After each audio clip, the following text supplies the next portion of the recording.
네, 안녕하세요. 제가 저번 처음에 중국 불교를 지금 준비하면서 저번 주에는 중국 불교가 어떻게 처음으로 유입됐고 어떻게 발판을 이루었는지 말씀드렸습니다. 그러면서 현재 중국은 과연 어떻게 불교를 받아들이고 중국 사람들은 불교가 어떻게 또 믿고 있는지에 대해서도 말씀드렸고요. 스님들도 가끔 말씀드렸습니다. 오늘은 중국 불교가 들어왔을 때 딱 두 가지 부류가 있다고 말씀을 드렸었어요.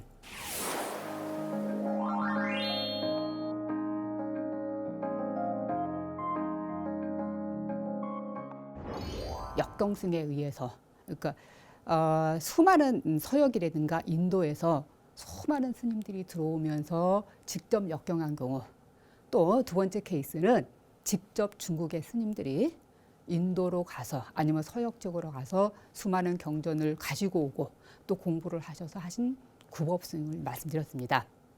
대체적으로 중국 불교가 발판을 이룬 데는 딱 두 가지, 지금 말씀드린 두 가지 케이스입니다. 제가 구법승에 대해서는 저번 주에 말씀을 드렸었고요. 오늘 지금은 역경승에 대해서 말씀을 드리려고 합니다. 보통 역경하는 최고의 인물은 그러면 구법승 할 때, 역경승 할 때 구마라집을 말하는데요. 실은 구마라집 이전에도 수많은 스님들이 서역을 해서 인도에서 들어오셨습니다. 그 대표적인 인물이 안세고입니다. 안세고는 안식국이라고 하는데 지금으로 얘기하면 이란입니다. 안식국에서 오신 왕자 출신이었던 안세고에 의해서 안반 수의경과 또 번역이 됐고요. 또 지루가참. 이 지루가참은 지금으로 얘기하면은 아프가니스탄 사람이거든요. 그래서 그분이 오셔서 반주산매경 번역하시고요. 지금 제가 이 말씀드리는 분들은 2세기, 3세기 때 스님들이십니다. 굉장히 또 많으세요. 자, 그러면 이제 구마라집을 먼저 말씀을 드리겠습니다. 보통 3대 역경승에서 가장 최고로 하시는 분이 구마라집 스님이십니다. 자, 구마라집 스님은 중국 본토 스님은 아니세요. 그럼 어느 나라냐? 저 옛날로 치면 서역에 가까웠던 귀자국, 지금으로 얘기하면 쿠차라고 하는 지방에 그때 거기에 스님이셨습니다. 아버지는 바라문 종족이시고 인도에, 어머니가 귀자국의 공주님이셨습니다. 그래서 그 두 분 사이에서 그 아드님이 구마라집입니다. 구마라집은 어머니를 따라서 7세에 출가를 하셔서 서역 지역에서도 그 당시에는 수많은 불교가 번성했을 테니까요. 거기서 그러니까 초기 불교 경전이나 대승불교 경전, 수많은 경전을 섭렵을 하셨던 분이 실은 구마라집입니다. 자, 그런데 어떻게 해서 구마라집이 중국 본토로 들어오셨을까 이 얘기예요. 자, 그 얘기는 지금 말씀드릴게요. 그 전진이라고 하는 그 당시에 중국 본토 땅에서는 위진남북조 시대였습니다. 그 수많은 북조 가운데 왕조 가운데 하나가 전진이었습니다. 전진의 부견이라는 왕이 그 전에 말씀드렸는데 도안 스님을 양령에 계신데 모셔다가 이제 모시기 시작하셨어요. 전진의 부견왕이요. 근데 전진의 부견왕 한 번쯤 들어보셨을 수 있어요. 왜 그러냐면은 전진의 부견왕이 순도라고 하는 스님을 우리나라 고구려 때 370여 년에 불교가 들어오는데 이 전진의 부견왕이 우리나라에 처음으로 불교를 전해주신 분이거든요. 자, 이런 분이십니다. 그럼 다시 본론으로 들어가겠습니다. 그래서 부견왕이 이제 도안 스님을 모시고 있는데 도안 스님이 건의를 하죠. 저기 나는 나이가 70입니다, 지금. 그런데 저 북쪽에 귀자국에 가면은 구마라집이라고 하는 젊은 스님이 계시는데 그 스님을 모셔오면 어떻겠습니까? 라고 이렇게 건의를 하시게 돼요. 그래서 전진의 부견왕이 이제 신하를 여광이라는 신하를 시켜서 저기 이제 군대를 몰고 가죠. 가서 구마라집을 모시고 오너라. 혹시 오시가 않는다면 억지로라도 끌고 오너라라고 했습니다. 그래서 여광이 군대를 몰고 귀자국까지 갑니다. 그래서 이제 귀자국에 가서 뭐 곱게 모셔오겠어요. 그리고 스님도 가지고 싶었겠어요. 그래서 억지로 이제 구마라집을 진짜 연행한다고 볼 수가 있습니다. 솔직히 얘기하면. 그렇게 해서 모시고 오는데 도낭을 지나서 양주, 그 당시에는 양주, 지금은 무이라고 하는 지역이에요. 그 지역에 왔어요, 여광이. 왔는데 이제 탁 신하가 보고를 해요. 뭐라고 보고를 하냐면 지금은 전진에서는 나라가 쑥대밭이 됐다. 그리고 부견왕이 돌아가셨다라고 하십니다. 그러니까 전진이 망한 거죠. 그때 여광이 그럼 내가 굳이 거기 갈 필요가 있는가? 라고 생각을 하고 현재 지금의 아까 말씀드린 대로 무이라고 하는 적에 후량국이라고 하는 나라 이름을 하나 세우고 그곳에서 구마라집을 모시고 삽니다. 그런데 말이 모시고 사는 거지 그냥 유폐를 시켰다고도 다름이 없습니다. 스님이 정말 당신 고향으로 가시고 싶어 하셨어요. 근데 그렇게 해서 이제 세월이 지나는 거예요. 근데다가 구마라주 스님한테 하다못해 부인까지 주고요. 너무 정말 이렇게 좀 참을 수 없는 모욕감을 많이 줄 수는 있습니다. 그런 이야기가 그대로 전하고 있어요. 지금 구마라집에 대해서. 자, 그런 때 요 무렵에 이렇게 십몇 년을 집행되고 있을 때 전진이 망한 그 자리에서는 후진이 세워지게 돼요. 후진이 세워지고 요웅이라고 하는 왕이 그 후량국의 여광한테 얘기를 하죠. 원래 구마라집을 우리가 모시기로 했었잖아. 그러니까 다시 구마라집을 모시고 서안으로 장안으로 데리고 오너라 이래요. 근데 여광이 아는 거거든요. 왜냐하면은 그때 위진남북조 시대 때만 해도 큰 고승을 모시고 있다는 것만 자체만이라도 해도 일종의 하나의 국력과 같았었거든요. 그래 안 모시고 오니까 할 수 없이 요웅이 후진의 요웅이 군대를 몰고 가서 다시 또 스님을 모시고 서안으로 오십니다. 지금의 서안입니다. 옛날에는 장안이랬고요. 그래서 구마라집이 후량국에서 유폐된 기간이 17년이었습니다. 17년이었고요. 스님을 장안으로 모시고 왔을 때가 401년, 스님 연세가 57세에 해당하신 때입니다. 그래서 구마라집이 소요원이라고 하는 곳에서 그곳에서 그때부터 경전 번역을 하시기 시작하셨습니다. 어마어마한 경전을 번역하셨습니다. 우리가 지금 흔히 독송하고 있는 금강경, 유마경, 법화경 수많은 경전들을 진짜 초기불교 경전, 대승불교 경전 그렇게 많이 보셨습니다. 개원 석교력에 의하면 스님이 그 남기신 경전이 74부 384권이다. 그런데 약간 기록마다 좀 다를 수가 있습니다. 그러면 구마라집이 그렇게 번역을 잘하셨다고 하는데 어떤 부분이었을까요? 유마경에 보면은 번뇌 즉 보리, 번뇌가 일어난 자리가 그 다리가 보리다. 생사 즉 열반, 생사가 일어나는 자리가 그 다리 깨달음의 자리다. 번뇌시 도량, 번뇌에 있는 자리가 바로 도량이다. 이런 번역이 다 구마라집 번역입니다. 그다음에 극락, 지옥, 공명조라고 하는 그런 부분 해석도 있는데요. 그런 부분도 다 구마라집이 번역하셨습니다. 또 금강경으로 한번 볼까요? 금강경에 보면은 시품에 옥무소조 이생기심이라고 하는 구절도 실은 구마라집이 첨가한 부분이십니다. 또 우리가 금강경을 독송할 때 제2품에 수보리 존자가 이렇게 물어보죠. 뭐라고 물어보냐면 부처님 발안욕따라 삼막삼보리시겠습니다. 제가 두 가지 질문을 하겠습니다. 응운하주, 운하, 항복심 두 가지 질문을 합니다. 그런데 원본에는 질문이 세 가지입니다. 응운하주, 운하수행, 운하, 항복기심. 그런데 구마라집만 두 개로 번역을 하셨는데 이 두 가지로마도 충분히 금강경이 어느 정도 이해할 수 있는 부분이었기 때문에 그렇습니다. 또 스님께서 하신 말씀이 마지막에 열반하실 때 이런 말씀을 하셨어요. 뭐라고 말씀하셨냐면 내 번역에는 오류가 없다. 혹시 오류가 있다고 한다면 그거는 잘못 판단하는 것이다. 내 번역이 어느 정도 부처님 경전에 위배되지 않기 때문에 나는 내가 죽고도 혀가 타지 않을 것이다 라고 할 정도로 스님의 번역이 뛰어나다고 우리가 불교사에서 우리가 스님을 판정하고 있습니다. 지금 제가 말하는 것은 고승전에 있던 부분입니다.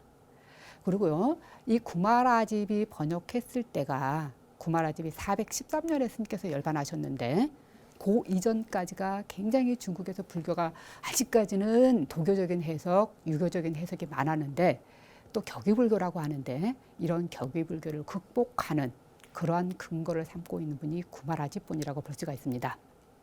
자, 그 다음에 역경승으로 또 한 분이 진제삼장이십니다. 이 진제삼장은 인도 스님이세요. 인도 스님인데 어떻게 해서 스님께서 부남이라고 하는 지역에 사셨는지 모르겠습니다. 이 부남이라고 하는 곳은 지금의 캄보디아를 얘기해요. 근데 양나라 무제가 부남에 이렇게 얘기하죠. 대승경전하고 아주 삼장스님, 삼장법사 그분을 한 번만 보내주세요.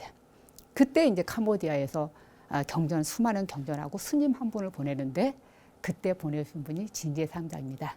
선택을 잘못하신 거죠. 그렇게 훌륭한 분을 캄보디아에서 뺏기신 거나 다름이 없잖아요. 자, 그래서 이제 스님께서 진제삼장이 중국으로 오셨어요. 그때가 아마 이제 스님께서 48세였고요. 거의 뭐 550년, 540 몇 년이었어요. 자, 이렇게 오시고 나서 한 1년쯤 됐는데 양나라가 망하게 됐습니다. 그리고 양무제가 돌아가셨어요. 양무제가 돌아가시니까 스님께서 번역을 하시고 역경을 하셔야 되고 수많은 제자들도 도움을 줘야 되는데 그렇게 후원할 수 있는 사람이 아무도 없었던 거예요. 그래서 이제 진제삼장은 당신네 나라로 돌아가기도 그렇고 하다 보니까 그 지역의 남방 지역에 뭐 절강성, 강동성, 강서성 그 지역을 말 그대로 유랑을 하시게 돼요. 정처 없이. 그러다가 스님께서 너무 힘드셔서 당신 고향으로 돌아가시려고 배를 탔어요. 배를 탔는데 그 배가 또 풍랑을 맞아서 그냥 바닷가를 돌다가 광동성에서 또 어떻게 배가 넘쳤어요. 그때 이제 광동성, 광주의 자사였던 구양회라고 하는 그 부자의 후원을 받아서 스님께서 역경 사업을 하시게 됩니다. 자, 역경 사업을 하시면서 지금의 우리가 막 수많은 경전도 대승경전도 스님 번역이 굉장히 많으시고요. 그 대표적인 경전이 대승기실론입니다. 이 대승기실론은 한국, 중국, 일본 등 수많은 학자들이 아주 좋아하는 논이기도 하고요. 아주 대표적인 어떤 역경 논의를 볼 수 있습니다. 그다음에 스님께서는 또 대표라기보다도 가장 중점적으로 하셨던 그런 경전이 섭대승론 구사론입니다.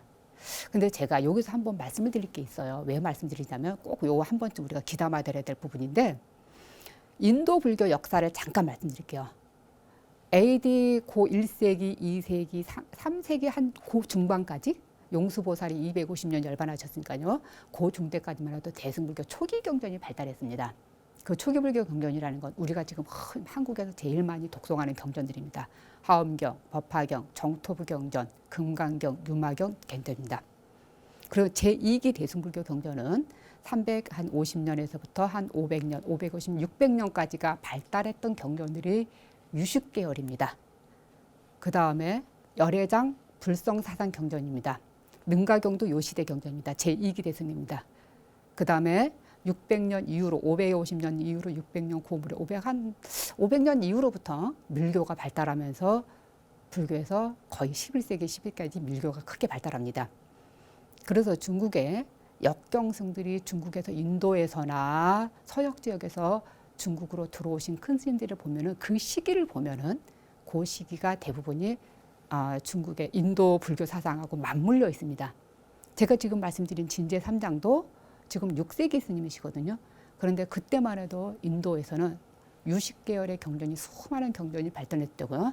특히 현장 3장도 인도에 가셔서 개헌 밑에서 공부를 하셨는데 그게 유식 계열이었습니다. 그 시기가 발전했던 시기가 맞물려 있다고 볼 수 있습니다. 자, 그러면은 이래서 진제 3장은 이제 섭대승론이나 구사론 쪽으로 굉장히 많이 번역을 하시고요. 스님께서 열반을 하셨을 때는 섭론종의 종주로도 모시기도 했습니다. 자, 그 다음은 역경승으로 세 번째가 현장 3장이십니다. 현장 3장은 제가 저번 주에도 구법승에 대해서 말씀드릴 때는 말씀을 드렸었어요. 근데 이번에도 더 간단하게 또 한번 말씀드리자면은 스님께서는 당나라 태종 때 인물이시고요. 중국의 천산남도를 거쳐서 파미르공을 거쳐서 인도로 가는데 3년에 걸쳐서 가셨고요. 그곳에서 스님께서 17년을 유학을 하시고 그리고 수많은 곳을 성지순례하고 수많은 경전과 불상을 드시고 다시 중국으로 오셔서 그때부터 경전 번역을 하셨습니다. 서한이라고 하는 대자사 거기서 번역을 하셨고 지금의 큰 중국 불교 역사상에서 구마라집 다음으로 역경승으로 대표격승이라고 할 수 있습니다. 그래서 말씀드리자면은 지금 제가 중국의 3대 역경승을 구마라집, 진제 3장, 현장 스님을 말씀드렸어요. 그런데 중국에서는 이렇게 구분합니다. 꼭 뭐 중국이라기보다도요. 우리가 학문적으로 현장 3장 그 이전까지를 구역이라고 보고 있고요. 현장 3장 그 이후로부터는 신역이라고 우리가 그렇게 크게 나누고 있습니다. 이렇게 역경승에 의해서 불교가 발달하는 발판이 된다. 그리고 수많은 경전이 번역이 됐는데, 자, 그렇다면은 이렇게 많은 경전이 번역이 다 되었을 때 중국 불교 스님들이나 학자들, 수많은 분들이 어떻게 하셨을까요? 그 경전을 중심으로 그때 이제부터는 종파가 형성이 됩니다.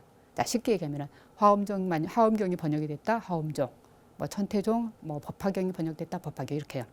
그래서 어떻게 보면은 수많은 종파라고 그러는데요, 너무 많습니다. 그런데 13종, 14종 하고요, 단명한 종파도 너무 많고요, 대표 종파가 8종입니다.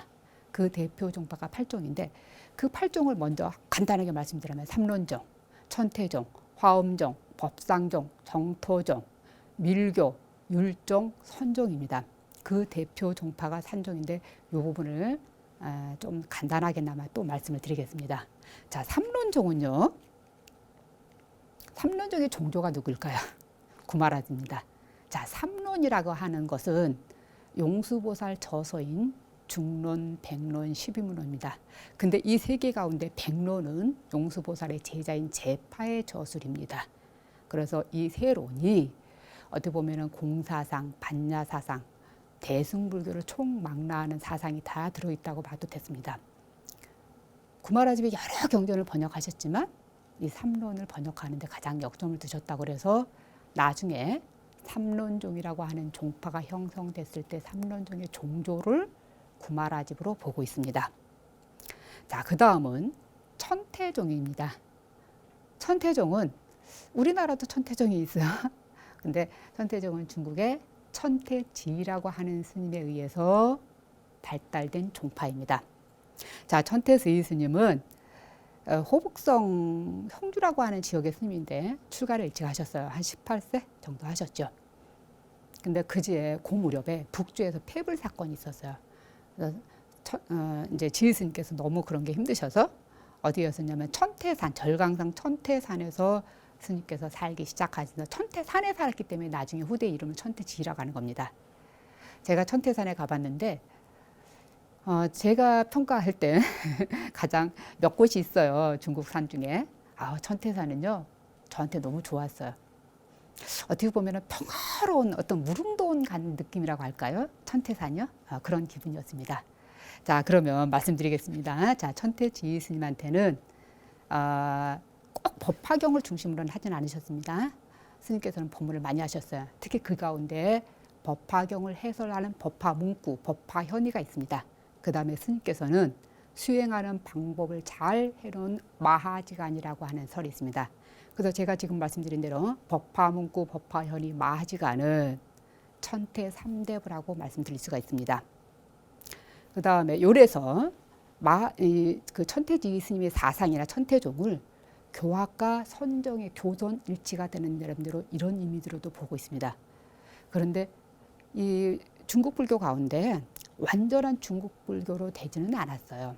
어떻게 보면 인도 불교에서 중국 불교로 넘어가는 과도기적인 측면의 그 사상을 천태종이라고 우리가 볼 수 있습니다.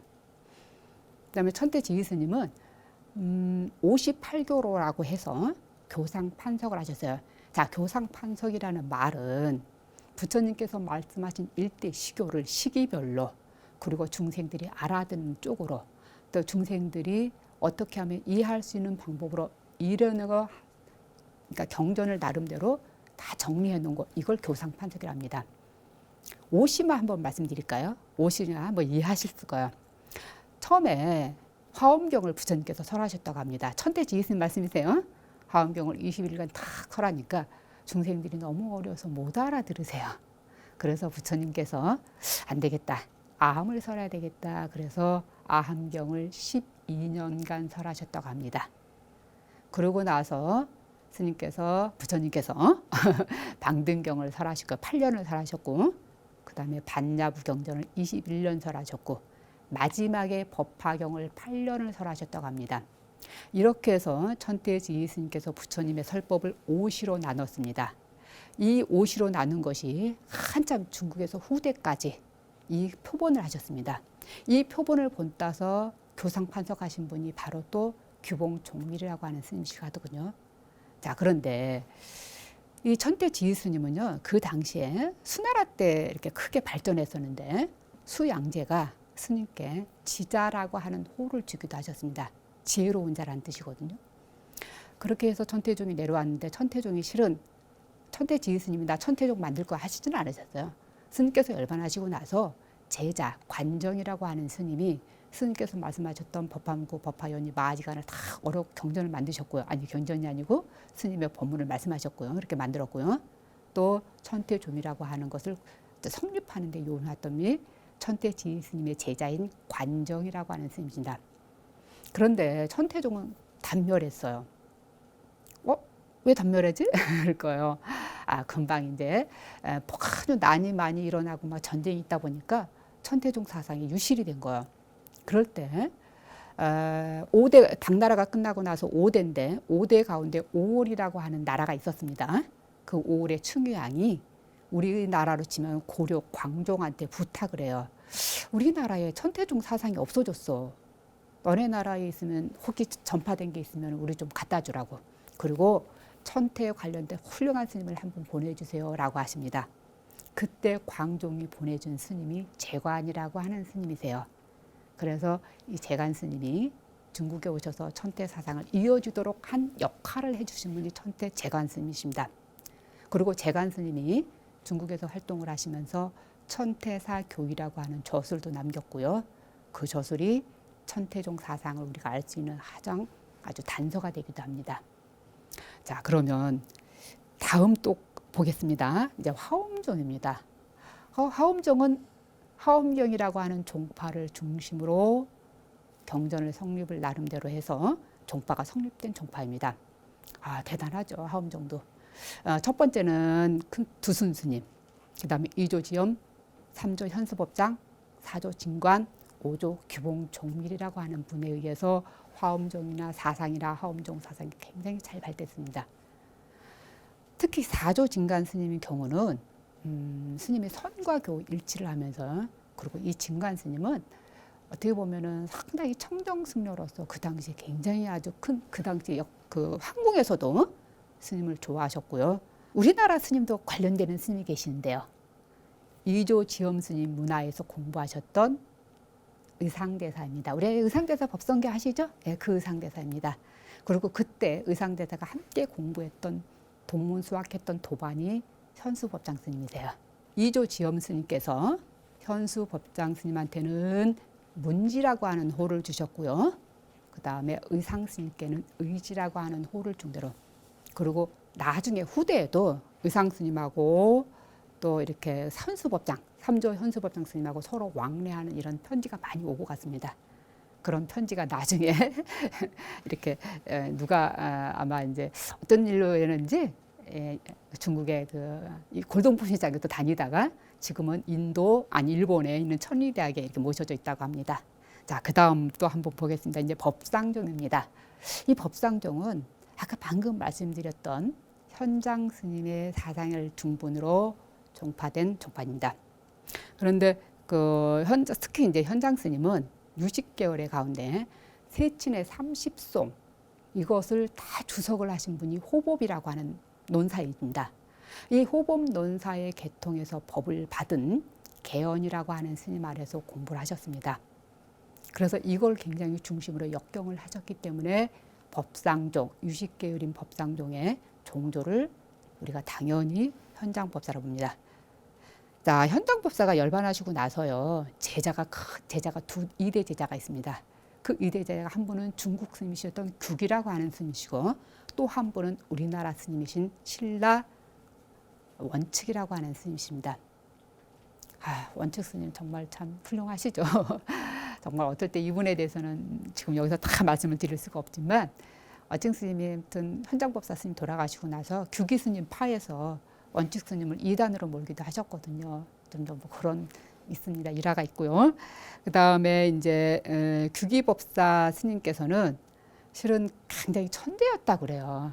그러다 보니까 현장 스님 열반하기도 어떻게 보면 법상종 사상을 정립하시는 분이 규기법사였다고도 볼 수가 있습니다. 우리나라 고려 초기 때만 해도 원래는 원측 스님 그 파 서명학파, 원측 스님 파의 유식 계열이 우리가 종파가 있었어요. 그런데 고려 초기에 소연이라고 하는 해덕국사 세연이라고 하는 스님에 의해서 원측 스님 서명각파 유식이 아니라 그다음에 규기 스님 유식으로 이렇게 변화가 되는 일이 있었습니다. 그래서 우리나라도 고려 초기 때까지만 해도 유식이 상당히 발전했다고 말씀드릴 수가 있습니다. 자, 그러면은 다섯 번째 이제 정토종에 대해서 말씀드립니다. 정토종은 중국 최대의 종파이고요. 완전히 인도 불교의 색깔을 다 지워버린 완전히 중국 불교화된 정파입니다. 나무아미탑을 한다든가 이런 것도요. 칭명연불을 함으로 해서 내가 열심히 연불만 하면은 소리를 낸다 이거죠. 그렇게만 한다면 극락에 갈 수 있다라고 하는 쉽게 얘기하면요.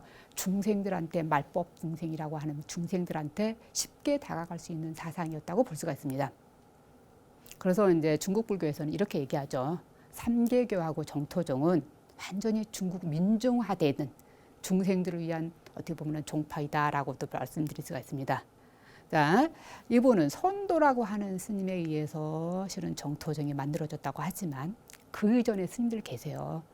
도안 스님의 제자였던 여산 해원 스님도 정토 사상을 선양을 하셨고요. 또 선도 스님의 스승들이 계세요. 누구 계시냐면은 도작이라고 하는 스님이신다. 담란 스님 있고 도작 스님이 계시고. 그래서 선도 스님이 도작 스님의 법을 그러니까 정토부 경전 법문을 듣고 그 가마를 받아서 계속 정토부 경전만 가지고 공부를 하셨습니다. 그리고 선도 스님은 그 사경을 하시는 거예요. 아미타경을 사경을 한다든가 아니면 아미타 부처님을 삽을 이렇게 많이 그림을 그려서 수많은 중생들한테 정말 뭐 솔직히 정말 사대부나 그런지 아니면 실은 글자를 몰랐거든요. 중국인들도. 그렇기 때문에 이렇게 수많은 중생들한테 사경한 거 부처님 그림을 그리면서 주면서 나무아미타불을 권장하셨던 아주 훌륭하십니다. 우리나라로 치면 원효 스님 같으신 분이 될 수 있겠죠. 그래서 그 당시에 선도 스님이 열반하셨을 때 중국에서는 황궁에서 엄청난 보시금을 주셔서 스님이 장례식을 크게 치르게 해줬다라고 할 만큼 이 선도 스님이 그 당시에 수많은 업적을 세웠다고 볼 수가 있습니다. 자, 그 다음에 이제 율종인데요. 여섯 번째이죠. 말 그대로 율종은 계율을 중심으로 한 말입니다. 이 계율을 중심으로 만들어진 종파인데 도선이라고 하는 스님에 의해서 만들었습니다. 저는 그냥 율종 그러면 도선 이렇게만 생각을 하고 있다가 제가 이제 중국에서 가서 보니까 선종사찰만 가면은 꼭 그 도선율사 스님께서 모셔져 있어요. 자, 중국은요 선종사찰 특히 선종사찰을 가면은 중국의 그 당시에 그러니까 달마에서부터 아니면은 고 종파를 이룩하신 선사들을 꼭 상으로 많이 모셔요. 아니면 직접 진용으로도 많이 모셔놓습니다. 그런데 그렇게 모셔져 있는 곳에 꼭 도선 스님이 모셔져 있는 경우가 많아요. 그래서 저는 처음에 이상하다. 도선 스님은 선사는 아니셨고 율사인데 왜 모셔졌을까라고 했더니 나중에 이렇게 제가 판단하기에 승려이기 때문에 계율 중심을 하기 때문에 그러셨나 보다. 제가 이렇게 판단을 하셨습니다. 그리고요. 이 스님은 출가하셔도요. 율종 승려답게 율종을 중심으로 또 공부를 하셨고요.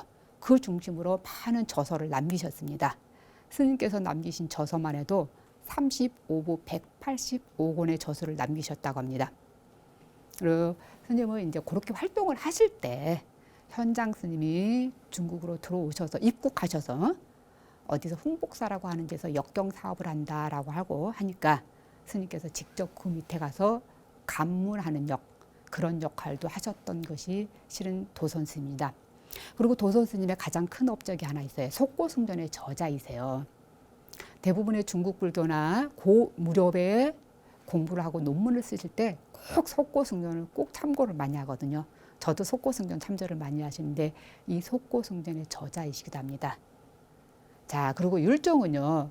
지금에 있을까요? 네, 지금까지도 있습니다.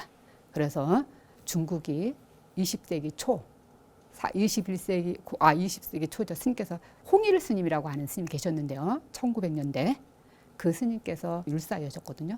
그런 거로 봐서는 율종이 계속 그 년대까지 지금에까지 내려온다고 볼 수가 있습니다. 자, 그 다음은 이제 밀교를 말씀드리겠습니다. 자, 밀교는 아까 제가 중간에 이런 말씀드렸어요. 인도에서 대승불교가 발전할 때 초기, 중기, 후기가 있다는 말씀드렸어요. 자, 그러면 초기는 중기 끝나고 중기 끝나고 나서 후기에, 세 번째 후기에 밀교 사상이 발전하는데 약간 그 당시에 인도에서 발전됐던 힌두교적인 사상이 약간 가미돼가고 있는데 또 요 측에 요 당시에 그러니까 500 몇 년, 600년에 오셨던 스님들이 였기 때문에 중국으로 오셨기 때문에 역경성 하면은 대부분 인도 스님이 드린다. 대표적인 밀교 스님으로는요, 선무의 스님이 계시고요. 그 다음에 금강기 스님, 불공 삼장이 계십니다. 자, 이 선무의 스님은 중인도 왕이셨어요. 국왕이었는데 너무너무 허무하셨던 것 같아요. 아, 내가 이렇게 왕자리가 의미가 없구나 라고 느끼시고 스님께서 국왕의 자리를 버리고 출가하셨어요. 출가를 하시고 그때 수많은 경전을 두고 인도에서 그 천삼남로 얼마나 그 힘든 역경이에요. 천삼남로로 해서 그 도낭으로 해서 그 어려운 그 길 몇 년에 걸쳐서 스님께서 중국으로 들어오셨습니다. 자, 그때 선무의 스님이 중국에 오셨을 때 연세가 80세였습니다. 지금 80세도 연세가 있다고 하실 건데 그 당시에 80세면 지금으로 아마 그때로 치면 100세가 넘으셨을지 않을까요? 그 어떤 날 연세로 봤을 때.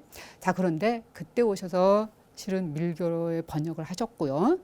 스님께서 요로 하셨는데 그 다음에 또 들어오신 제자가 또 있어요. 금강기라고 하는 스님이십니다. 자, 이에 금강기 스님이 또 들어오셔서 바로 비슷한 시기에 들어오세요. 그래서 밀교의 2조 하면은 금강기 스님을 얘기하는데 이 금강기 스님은 10세에 출가를 하셨어요. 출가하셨고요.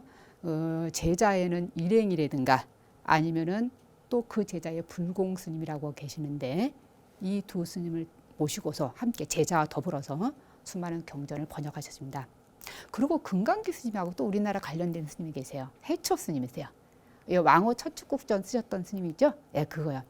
그분인데 우리 해초 스님이 15세에 출가를 하셔서 중국에 들어가서 만나신 최초의 스님이 금강기 스님이십니다.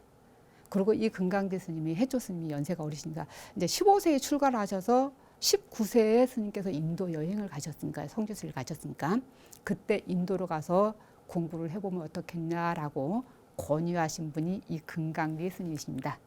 그 다음에 지금 말씀드린 김에 말씀드리자면은 우리나라 해초 스님은 선종 스님이 아니라 밀교 계열의 스님이셨고 열반하실 때까지 밀교 승려로서 해초 스님이 열반하셨습니다. 자, 그러고 난 다음에 또 한 분이 계세요. 그분이 누구냐면 불공이라고 하는 스님이십니다. 우리가 흔하게 불공 삼장 하는데 이 불공 삼장 스님은 15세에 중국으로 오셨어요. 인도 스님이세요. 자, 제가 말씀드린 밀교 스님들은 다 세 분이 다 인도 스님이십니다. 15세에 이렇게 오셨는데 누구의 제자였냐면 금강기 스님 제자이셨어요. 금강기 스님의 제자에서 이제 밑에서 공부를 하시다가 10대니까 하시다가 금강기 스님이 불공 스님한테 이렇게 해요. 얘야, 너는 아직도 나이도 어리고 그리고 지금 우리가 알고 있는 것보다 인도에서는 밀교가 엄청나게 또 발전했을지 모른다.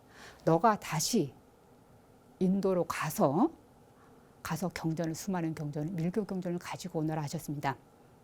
그래서 그 불공삼장이 얼마나 힘들었겠어요. 그때만 해도 10대, 20대도 아닌 10대 후반인데 그래서 다시 인도로 가서 거의 가지고 온 경전이 1200여 권이었다고 하거든요. 그 1200권의 경전을 가지고 와서 입국하셨습니다. 자, 그러고 난 다음에 번역 사업을 하셨어요. 그리고 번역 사업을 하실 때 스님이 그 당시에 당나라의 현종, 숙종, 대종 그런 3대 황제들한테 귀의를 받았고 스님께서 황궁에 가서 아주 법문을 많이 설법하신 분이 불공 삼장이십니다. 또 불공 스님이 남기신 저서가 많으세요. 금강정경, 발보리심 거의 110부, 140여 권에 가까운 경전을 저술도 하셨고 번역하셨다라고 합니다. 중국 스님들도 제자가 많습니다. 해량이라고 하는 스님, 해가라고 하는 스님. 자, 그러면은 제가 8종을 만들었거든요. 다시 한번 정리 좀 해드릴까요? 첫 번째 이제 구마라집을 토대로 해서 종파가 만들어진 삼론조, 그다음에 천태 지휘 스님을 해서 법화 3대부, 마하지간, 법화연이, 법화문구 3대부를 중심으로 했던 천태조, 그다음에 유식계열의 현장법사를 중심으로 종파가 성립된 법상조, 그다음에 정토사상, 나무아미타불을 중심으로 해서 직접 칙명연불하는 법상종이 있었고요. 그다음에 화엄종이라고 하는 그런데 이 화엄종은요, 종파는 단명했지만 그 당시에 중국 불교 전체적인 측면이나 지금에까지도 화엄 사상이나 화엄 종파 사상이 상당히 많은 영향을 미치고 있고, 지금 우리나라도 화엄종이나 화엄 사상 쪽으로 학자들도 굉장히 많으시거든요. 전공하신 스님들도요. 그 정도로 화엄 사상을 했습니다. 우리나라도 신라 말기 고려 초에 화엄 사상이 굉장히 많이 발전했었습니다. 그다음에 화엄종이 있었고, 그다음에 율종이 있었고, 또 이제 밀교가 있었고, 그다음에 마지막에 8번째가 선종입니다. 이상하다. 8종 얘기한다 그러고 왜 선종을 말씀 안 하시나 이러실 거예요. 선종은요, 어마어마하게 방대한 양이거든요. 그래서 선종은 제가 다음 시간에 말씀을 좀 드릴 건데, 간단하게나마 말씀드리자면 달마 스님을 주축으로 해서 2조 해가, 3조 승찬, 4조 도신, 5조 홍인, 6조 해능, 그 이후로부터 선종이 엄청나게 기하급수적으로 서원이 발전했습니다. 그리고 현재 우리나라의 종종이신 진제 삼장 스님에 이르도록 아주 법맥이 탄탄하게 발전한 것이 중국의 선종입니다. 중국의 선종과 정토종은 8종 가운데 2종은 지금에까지 가장 큰 종파이기도 하고 주류적인 그걸 종으로 많이 하고 있는 종파가 화엄종선종입니다. 또 한편으로는 중국 사람들이나 철학자로나 불교 학자들이 중국 불교의 정수, 정화가 담겨 있다라고 할 때는 화엄종하고 보통 천태종을 말씀드리기도 합니다. 글쎄요, 오늘 너무 재미가 없으시죠? 그래도 이렇게라도 이렇게 해서 발판돼서 중국의 불교가 성립이 됐구나라고 하지만 우리가 이렇게 생각을 하세요. 중국 불교만의 불교가 아닙니다. 그거로 인해서 우리 한국에 또 불교가 전파가 됐기 때문에 지금 우리 현재 한국 불교의 어떻게 보면 근간, 뼈대라고 보셔도 다름이 없습니다. 종교하고 철학, 어떤 이런 문학적인 거, 이런 인류의 문화는 인류의 문화지라고 저는 생각하거든요. 꼭 이것이 중국 불교라고 생각하지 않습니다. 그래서 앞으로 이제 한 2번 정도 강의가 남았는데 좀 더 좀 유익한 말씀을 또 준비해 오겠습니다. 그러면 다음 주에 또 뵙겠습니다. 네, 안녕히 계세요.